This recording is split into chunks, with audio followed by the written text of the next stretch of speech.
Okay. What's up, Sarah? Can you hear me? Yeah, I can hear you. Sweet. Look, I've been trying to cut back on my drinking. Hey, that's one way to do it. I Yeah. can find that. You gotta have a cool can if you're gonna drink sparkling water. Well, yeah.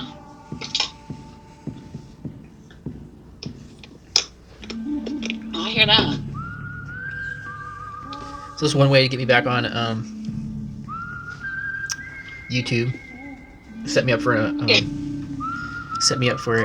Zoom, and then cancel me. So I'll just put it on YouTube then. Hey, why not? It works. Looks like we're gonna have some county presence tonight. Oh, well, that'll be interesting. Yeah. Depending on which county its members are there. We got supervisor logging in right now. Nice.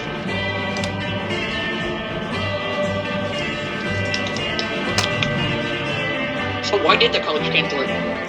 We'll probably start talking about that here in a little bit. Talk about that, and I guess I could open up to open forum. Really, I have an email to read from them, so the notes I had for the cultural enrichment part, I'm gonna put a lot of those to the side. I mean, I had more notes than I needed anyways. See where the conversation is gonna go. Yeah, it's better be over-prepared than not prepared.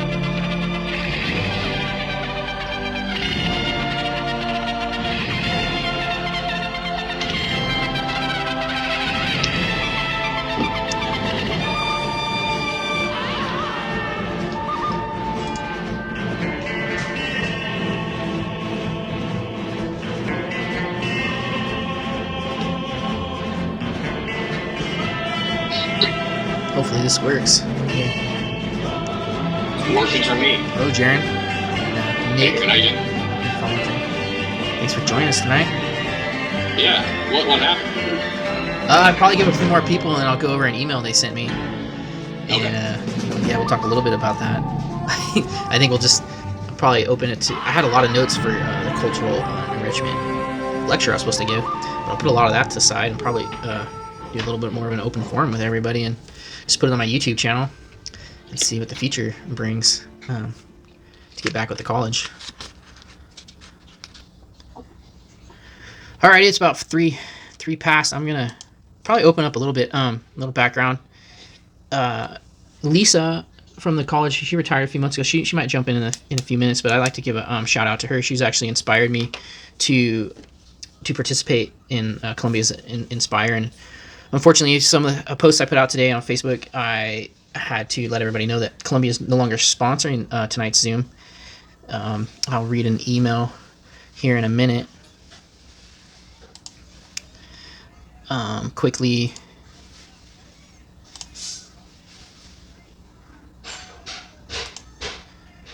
So the email I had gotten from the college, so there's no question, this is from Christian Frey, the Dean of Student Services.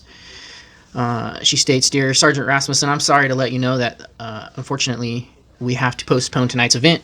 We are aware of the open legal case currently in the court system, and out of respect for all those involved, we do not wish to impact or influence that case in any way. We thank you for your willingness to speak at our event and hope that we will be able to hold this event in the spring. Sincerely, Kristen Fry, I believe it's pronounced correctly." With that said, I'm kind of one of those guys. I don't like to take no for an answer. And this last 2 years that we've been dealing with COVID and all the issues within our society, as you can see, I'm not one to cancel any event. It kind of started with the Jubilee, the county, because we were using county facilities. The park, they wanted to cancel the event. They went as far as trying to shut down electricity and water and so forth. And then the argument really started, and the conversation really started happening between the public and a lot of my friends of how, where do you draw the line? When people come out and tell you, because for your betterment, we're gonna say no, or we're gonna censor you, or we're going to stop what you want to do or what you believe. And I think that's the bigger thing that makes us Americans. That's what makes us patriots, is that we say, hey, look, we can make our own decisions. We're civilians. We're part of this country. We believe in the Constitution. We believe in those rights that our founding fathers set for us, and that being freedom of speech. So it's interesting when you look at how Facebook, YouTube, Google, they can sit back and say, hey, no, we're not going to let you speak, or hey, no, we're not going to let you do X, Y, and Z. That's what we're all dealing with, right? And I definitely don't want to waste a lot of time on all that. Where we deal with it on a regular basis, but I just really want to throw that out there. A lot of the and hopefully the court case that they had talked about, it's kind of questionable. I know there's 2 court cases within my life that are out there, and neither one of those court cases I would want to be talking about tonight. Anyways, it was nowhere in my notes. Obviously, for reasons, if I do go to court and I have to speak on those issues, by no means would I say anything different than I've already said, what little I've said, nor would I try to justify any of it tonight. It's neither here nor there. So tonight, I guess if the college holds to it, what's going on, and if that court case ever goes through, I don't know at what point that they would say, okay, hey, that court case is done. We'll let Aaron speak, because court cases go on for years. So we might not ever have this opportunity to talk about a little bit about my military background. We might not have this opportunity to talk about the cultural military culture, and what I'm dealing with as a veteran right now, along with many other veterans here tonight with us, Mike and Jill. Thank you. I got Grunther. He just joined us. The supervisor, Jaron. Thank you so much for your support. I really appreciate it, and I'm looking forward to continue to work with you in the county and so forth. Little icebreaker and a laugh for a disclaimer. Most of you know I'm a veteran. I'm a disabled veteran. I technically have 2 doctors. I have my standard doctor, VA doctor, and I also have a psychiatrist doctor, helps me with my medicines. I also have 2 therapists. I have a therapist from the VA, and I also have my own private therapist. My lovely wife is my official caregiver, and I also have a sports therapist, chiropractic therapist, that helps me with my physical issues. So I have 6 professionals that I deal with on a regular basis to help me in my life, help me with my PTSD, help me physically get through day to day. A friend of mine called me handy capable the other day, and it's funny, and I love things like that. And you think about that, like we're all born, or we all face handicaps in some way, shape, or form, no matter how small or how big. For example, this forum on Zoom, I really didn't want to talk about things that are so personal to me, and I feel are so important, and in such a platform, a Zoom platform, because I feel like there is a disconnect. It's not going to be as great as if that we were all in the same room. We would be sharing a lot more different experiences. We might have side conversations. We might start private conversations. And a lot of people here tonight that are joining on Zoom don't know each other. There would be an opportunity if we had gathered for our connections to know one another, to grow.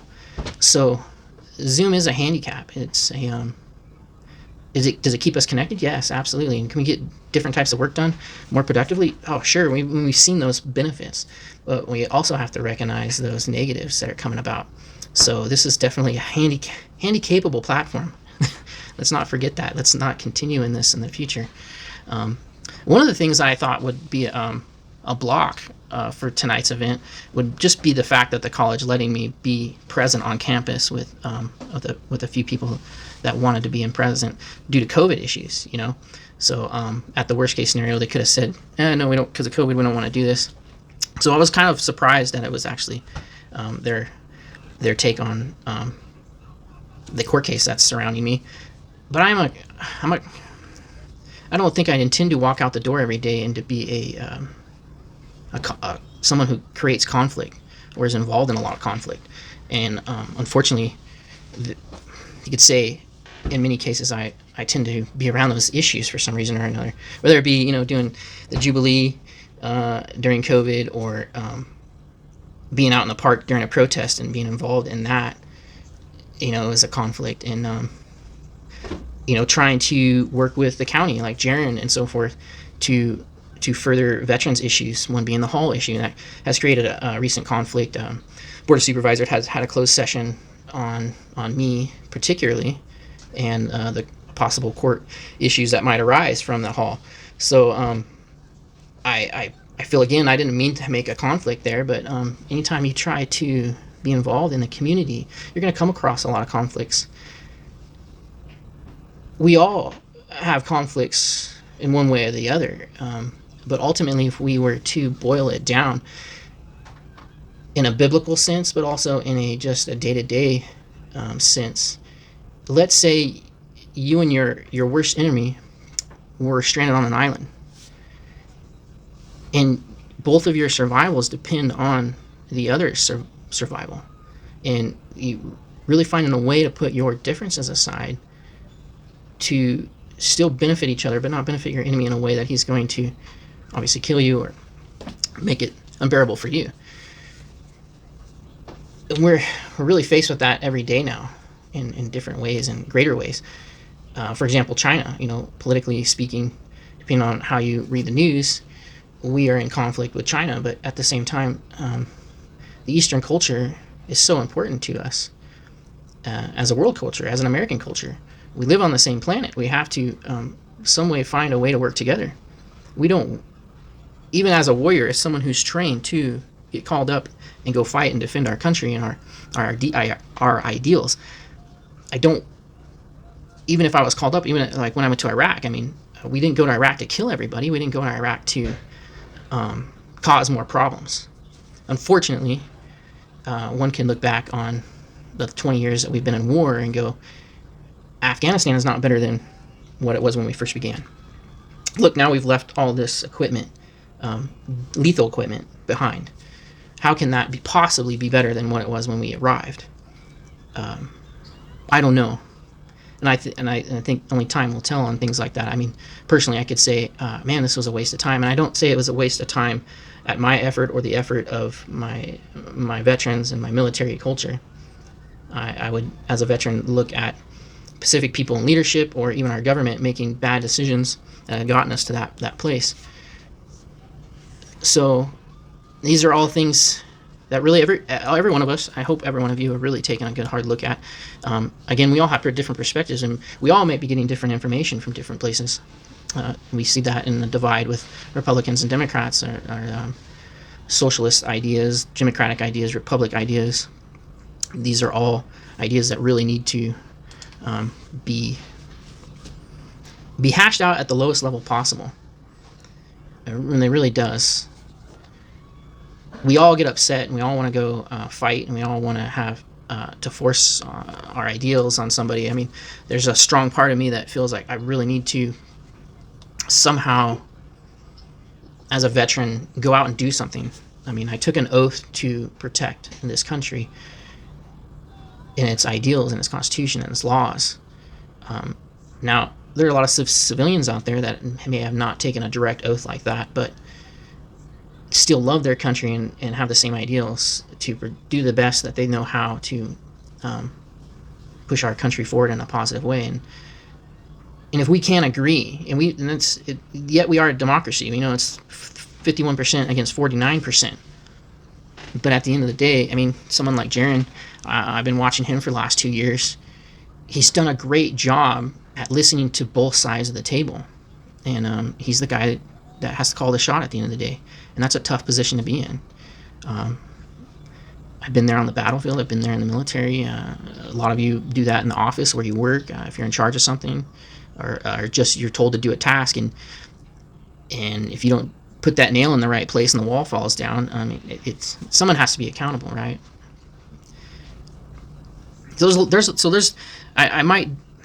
I was worried about divvying off onto all different types of rabbit trails because there's so much to. We could spend all night talking about religion, and most of you know me. I love the theology and the philosophy of religion. I love the philosophy of life. I love the philosophy of issues. I think philosophy and teaching and education has to come with experience. There's ideals like teachers should be, over the age of 35, just like the president. If we say the president can't a man or a woman cannot lead our country until they're the age of 35, there's something to that.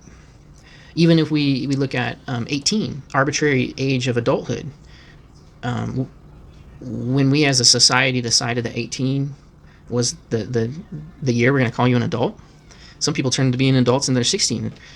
Some extraordinary people might do that at a younger age. Some people might not really should be considered to be an adult until they're 20, 21, maybe 25, or even 35 in some cases. And it all has to do with, really it has to do with experience, being educated, but then regurgitating that education in a way to others around us to get a confirmation. I mean, that's one of the reasons we go to educational institutions anyways. I want people like Mike and the dean of the Columbia College to say, hey, here, Aaron, this is information on this subject. And then now repeat it back to us in a way and show us in a way that you retain that information so that you can take it out into the world and get that hands-on experience that you need. So all those things in life are very, very important. And even you have to give credit where credit's due. I can easily go down a list of people I really appreciate in my life. Like my mother, for example. Hi, Mom. I see you. Everybody sees you, Mom. We have to thank Mom for raising me, having me, deciding that I can be born. I mean, because that is even an issue today, right? It's my son, my pride and joy. My future when I'm gone, my legacy when I'm gone. And I want him to be the best representation of me. And like most parents want their children to be best representations of themselves. At the same time, we are struggling with our own faults, and we want to make sure we can deal with our baggage and our faults to make sure that our children have less baggage and faults that they have to deal with. And at some point, and then we can totally see that in our society now, especially American society. It's hard to speak for the rest of the world because they're struggling in different ways. But for the American society, we've come a long way. We've succeeded in a lot of different ways, especially, I mean, our pride and joy is our freedom and our liberties, right? If I'm probably getting a little lost in some regard. Let's take it back to cultural. What I was really supposed to talk about tonight, and by inspiration. Again, I want to give Lisa Riva, I believe that's how you pronounce her last name. Michael might be able to jump in and give me pronounce Lisa's last name correctly. But she's inspired me to be here tonight. I have to give credit to, like I just gave credit to my mom. Got to give credit to my wife. As of this year, I've spent over half my life with one woman, one person who I can say I rely on everything for. She is my number one. She's my go-to. And if you're not married, you might have a friend that you could say is your go-to. If I was medically incapable somehow, I know my wife's going to make the best decisions for me. If I'm unavailable to be reached on the phone, call my wife. She's my right hand. She represents me. And in life, obviously, together, like we are here, all of us connected here on this YouTube, we make a difference. We help each other. You all here happen to be listening to me, and you can jump in anytime, or if you have any questions. And we start this dialogue of friendships that, we may have difference of opinions, but like I was talking about earlier, being stuck on an island with your worst enemy, you might have difference of opinions at some point. But what we should be doing is helping each other. God's my religious background is Judeo-Christian values.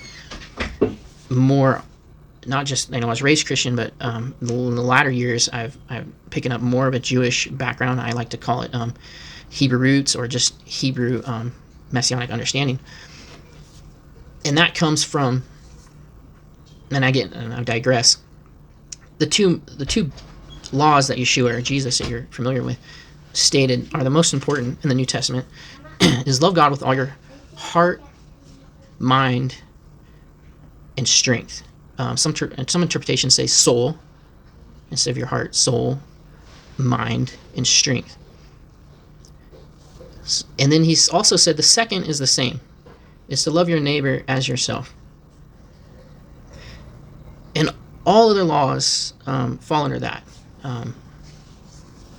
Whether you're religious or not, that is a very good concept. I mean, if we're going to be here on this rock together, we really have to find a way to work together and be one family. And there is a fear that the one world government or a unity that is so interconnected could be dangerous I think is valid, and we should consider that.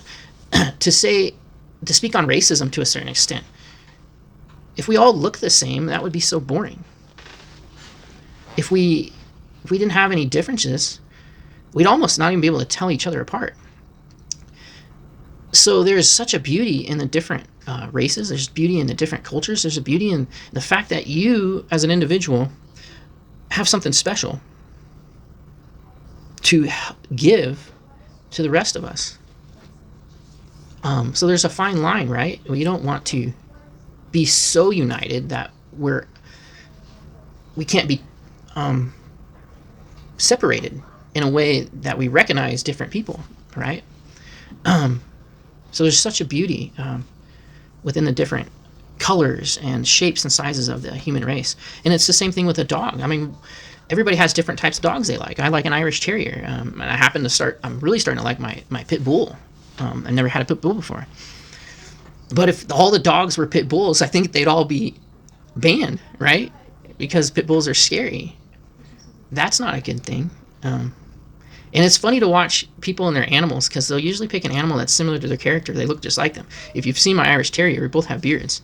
I mean, it's a wonderful thing. But I love all animals. I just particularly love Irish Terrier. So there's so much. I think what's disappointing in some regards from a personal standpoint is to see a lot of the bickering, the fighting, the division, because as a veteran, as a warrior, as someone who understands the ins and outs of what it means to fight and possibly kill another human being, is not, I'm telling you from personal experiences, not something I want everybody to know. I don't want my mom to know that. I don't want Janine Roberts to know that. I don't want Jaron Brandon to know that. I don't want non-military people to necessarily know that unless they want to and they have a desire to do that. And to make the decision to pull a trigger, to make the decision like a judge on somebody's life, whether they go to jail or not. Those are heavy, heavy decisions, and those come with a lot of experience, a lot of education, a lot of training. And so there are things that we consider, the good, bad, and the ugly in life. One of a military term, kill, die, laugh. There's different aspects of this life that we are a part of. That those experiences are twofold. Those are any experience that we deal with on a daily basis is either going to do something good in our lives on the outside in front of us, or it is going to do something negative and bad. But both those things reflect on each other. For example, best way I can example, because this is me and I could talk about my life and my experiences. The experience of a 12-year military career coming to an abrupt end was devastating. And I won't even going to get in the weeds of that, but when I was no longer allowed to serve my country officially, it was devastating. And it was devastating in many different ways. It was devastating to the core person that I had wanted to be. I wanted to be a 20-year veteran or beyond. I wanted to be maybe the guy that took the bullet to save a friend of mine. But even as bad as that was, in the midst of that devastation, here I am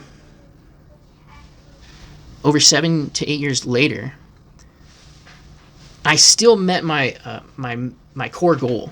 My core goal was to be retired, to be financially successful, to be at a place where I can truly wake up and find peace. I'm so thankful that that still occurred, even though the plan that I had set out before me to be a 20-year veteran did not happen.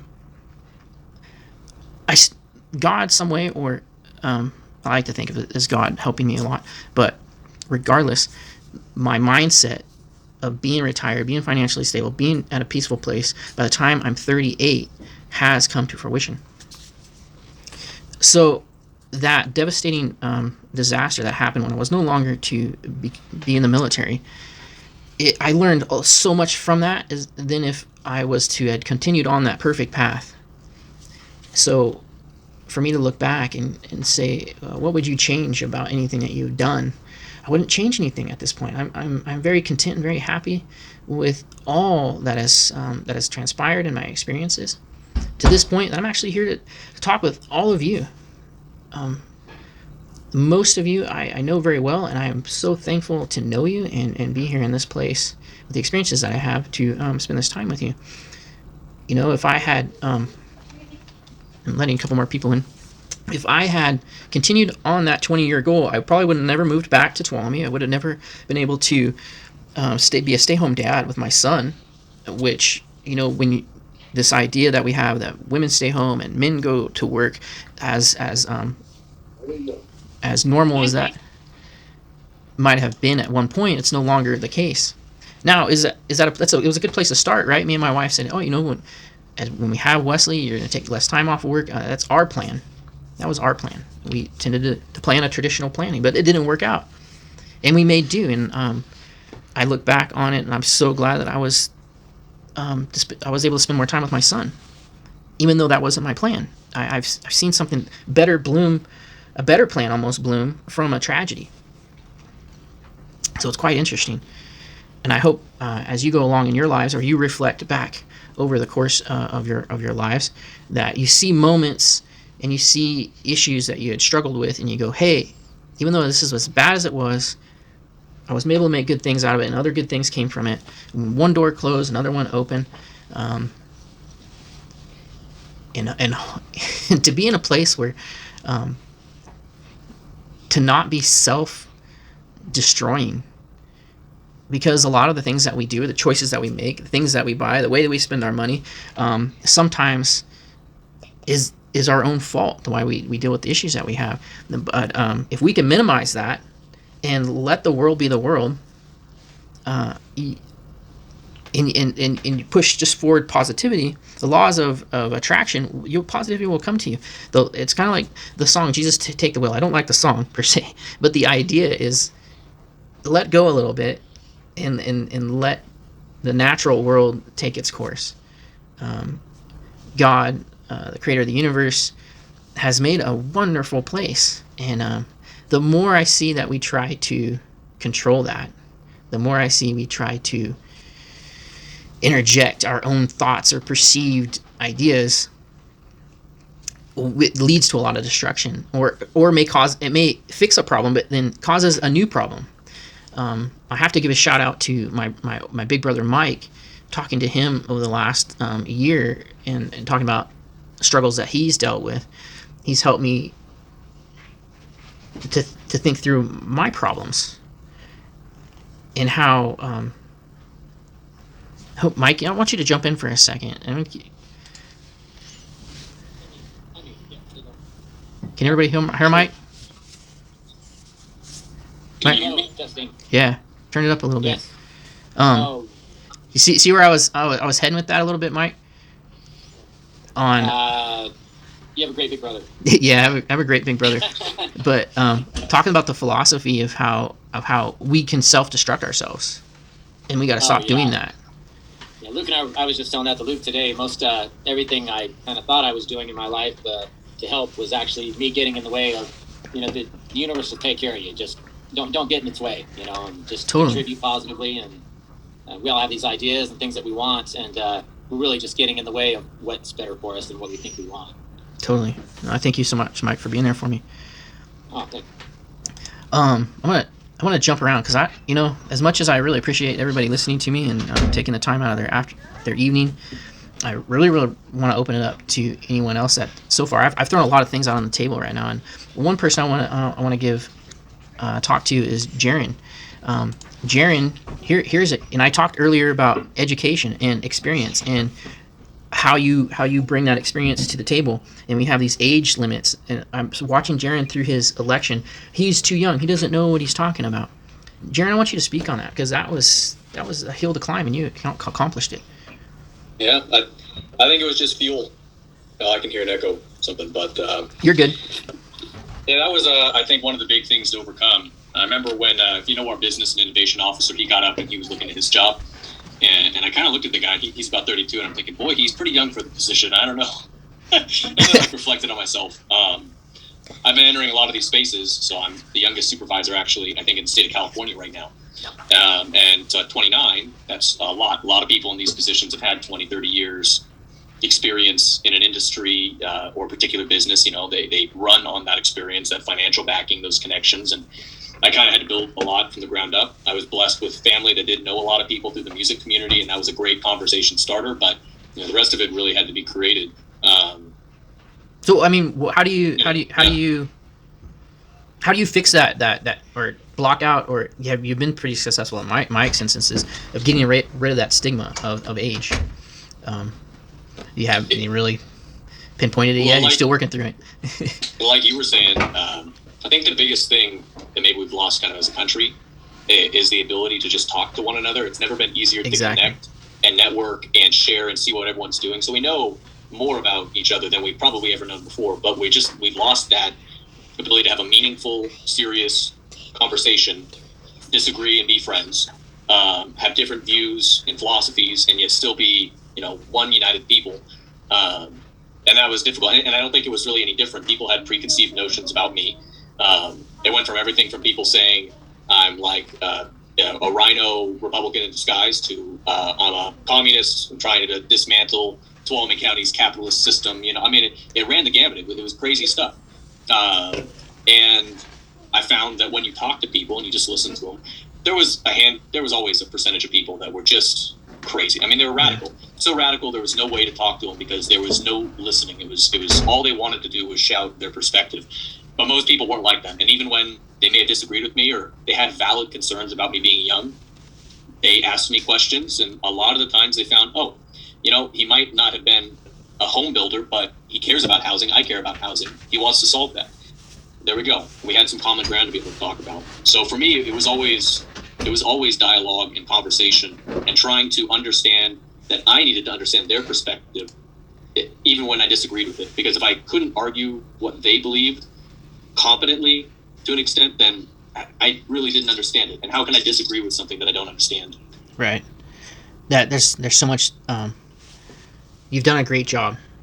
And I even with, I'm only maybe 10 years older than you. I don't got that much more experience than you. I might have some different life experiences and so forth.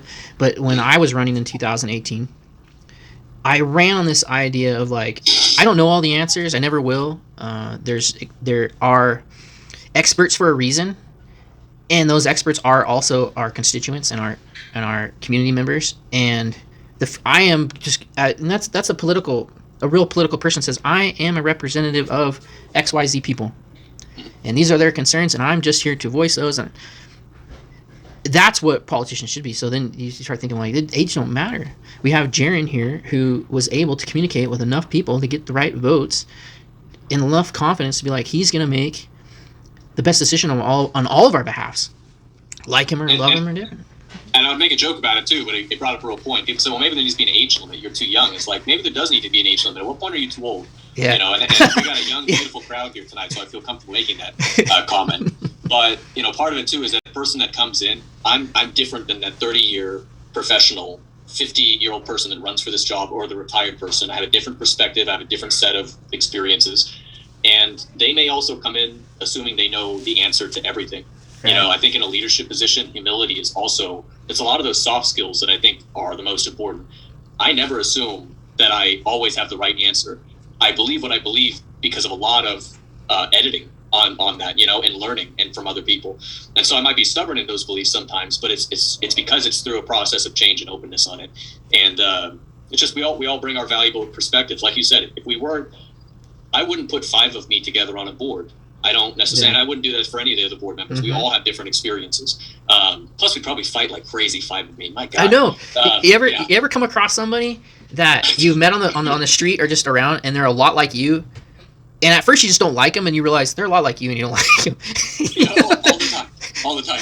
Yeah, but that diversity that we have on there, it's really, really valuable. If we all just got along, that was a criticism I think I had of the last board. There wasn't as much disagreement. I want to see my elected officials have different ideas of how to do stuff and talk about it and work on it. Because if they all agree on the same stuff, but they have different districts, and different experiences, I don't know, something's wrong there. I want to see that healthy, good disagreement. And I think he touched on it. How do you be unified and yet still maintain your identity and what your values are, and be able to compromise without compromising your values? That's a real challenge. Obviously we've one of the bigger things. I'm gonna put you on mute for a second, Jerry. Thank you for your time. We look at China, for example, right? I keep on bringing up China because they're probably the biggest economic or world threat. But if China said to America, "We are starving. Can we get some food?" You love your neighbor, right? We want to send food over there to help them. Unfortunately, a lot of times it goes to a few in China. And much like better example might be North Korea. We send aid to North Korea, but where does it go? It just goes to Kim Jong-un. It doesn't go to the people. We as America, wanting to be neighborly, want to help other countries. Are we helping them in the right way? Is somebody in that country not allowing us to help them, even though, are they misusing us? They want food, but they're using it for themselves, blah, blah, blah. So, I mean, there's an idea right there that we struggle with. I have a topic towards the end of tonight. We'll wrap this up in about 5 or 10 minutes, that I want to talk about the future, the way I see it through my military background and when we look back in the history of America. But before I close it out with those thoughts, does anybody else like to jump in and say a few things from what we've discussed so far? Raise a hand or unmute yourself. Now's the good time to ask questions. Hi, Aaron. It's Jill. Yeah. Hey, Jill. Hey, do you mind if I interject here for just a couple seconds? Thank you. So there's so many topics that you covered tonight. We could totally talk about for hours and hours and hours on end. But one thing that I wanted to discuss was, in the military, we have a brother and sisterhood, to where it doesn't matter your race, your color, your religion, your background. Amen. That's what you said earlier. Yep. You mentioned that earlier, and it doesn't matter where you come from. It doesn't matter the monetary level of how you're raised. We look at each other left and to the right and would lay our lives down for one another.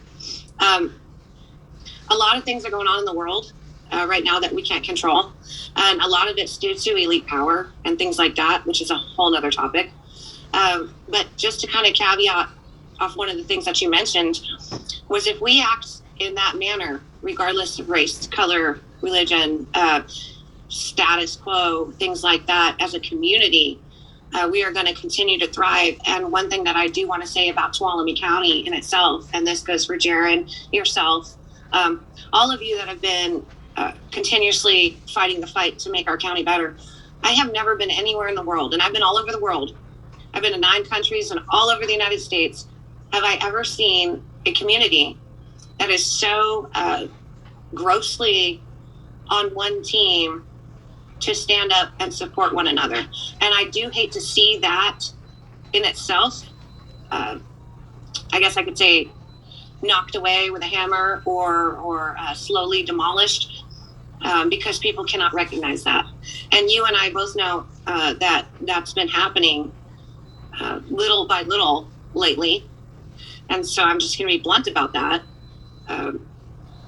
We need to maintain those ties. I'm on the Tuolumne County Cultural Collaborative Committee. I'm on the Sonora City Emergency Team.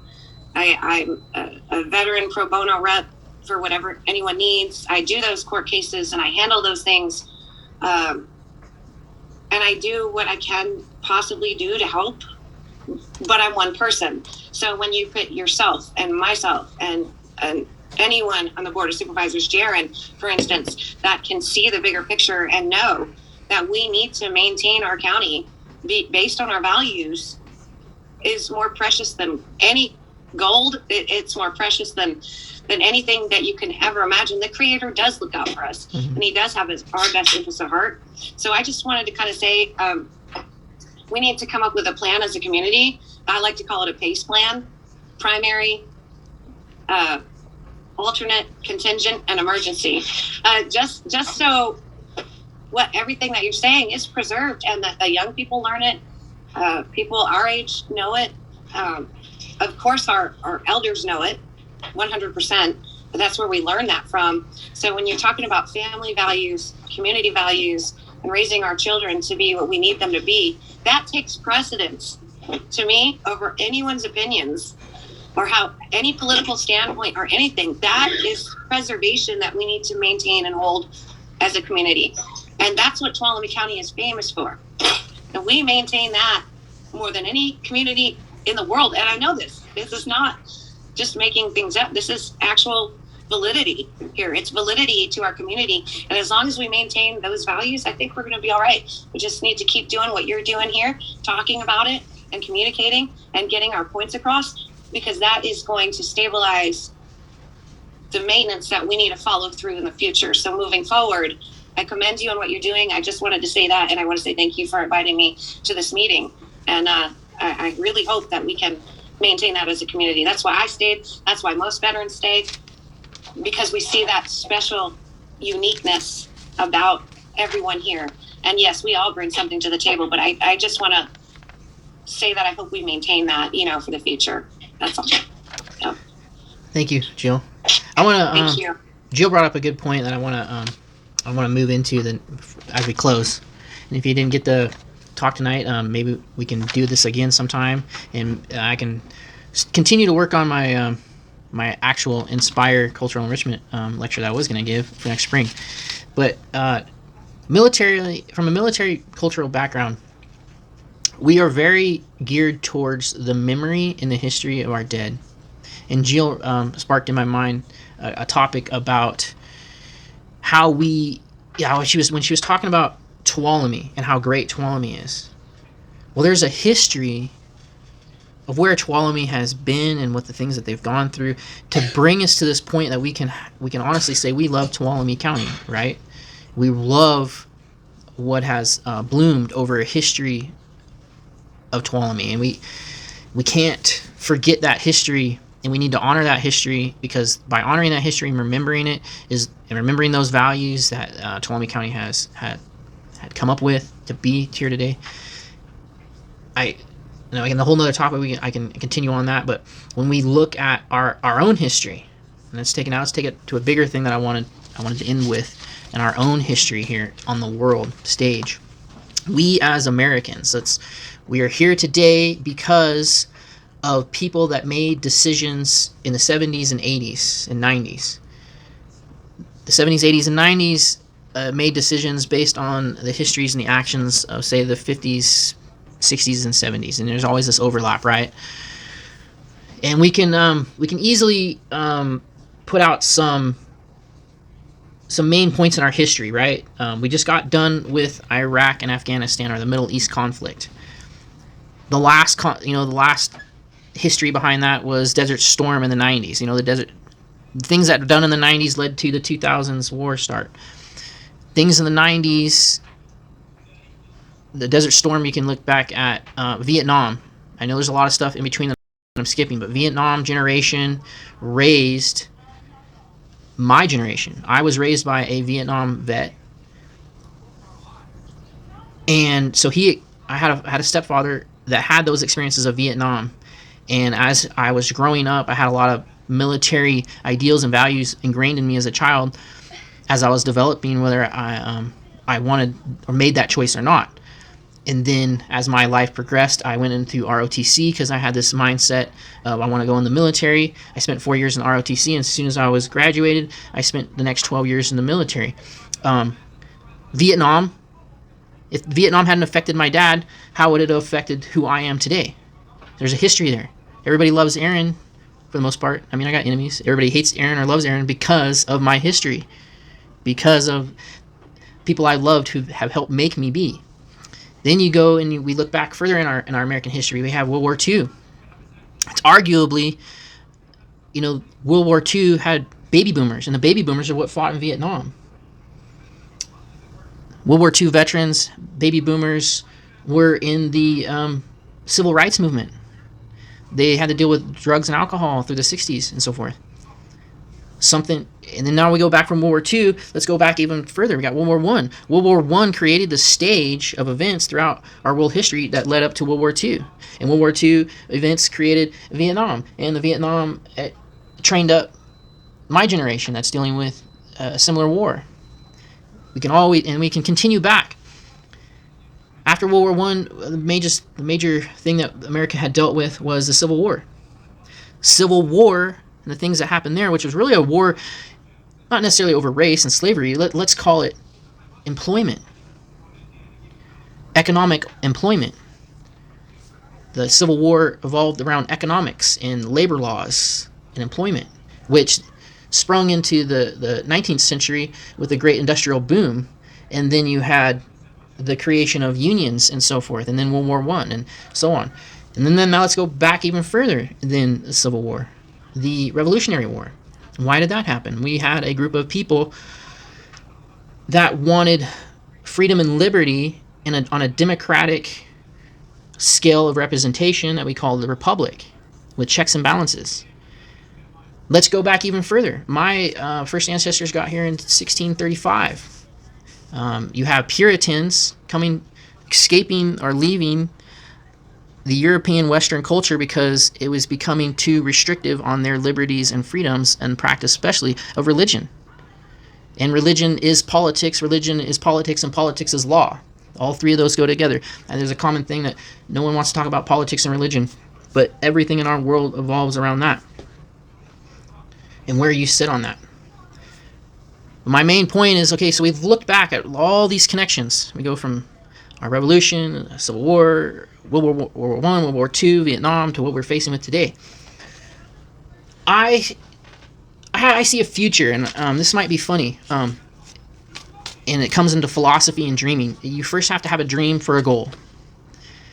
And so you dream of something you want to do, and it's your goal, and you set out to do it. Right now I'm going to speculate. I'm going to look towards the future.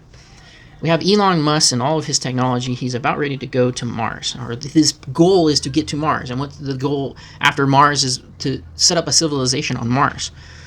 Let's say that, well, let's just assume that goal is accomplished. They get to Mars, you set up a civilization on Mars, and let's say it's so good that somehow, I don't know what, some technology in the future creates Mars to be as successful as the Earth.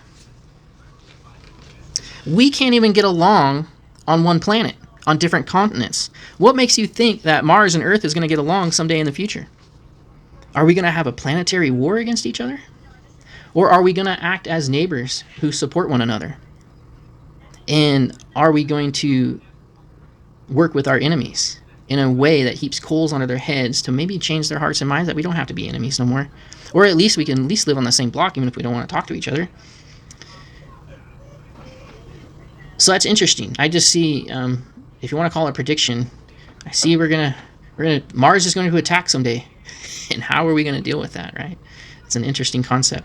But anyways, we're pushing an hour, almost on the dot, and I'd like to just again say thank you to everybody that participated tonight, my family and my friends, and all of you in this discussion. And let's do it again some other time. So thank you so much. Appreciate it, everybody.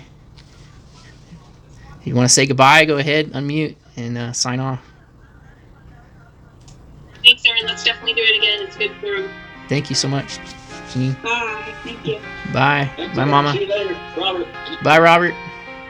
Bye, you guys. Bye. Bye. Take care. Aaron, I gotta introduce you to some science fiction, because that on a planet with your worst enemy is like 3 times in Star Trek. Right? The exact thing has happened. And then what you're talking about with Mars and Earth is the Expanse, the show that's on Amazon.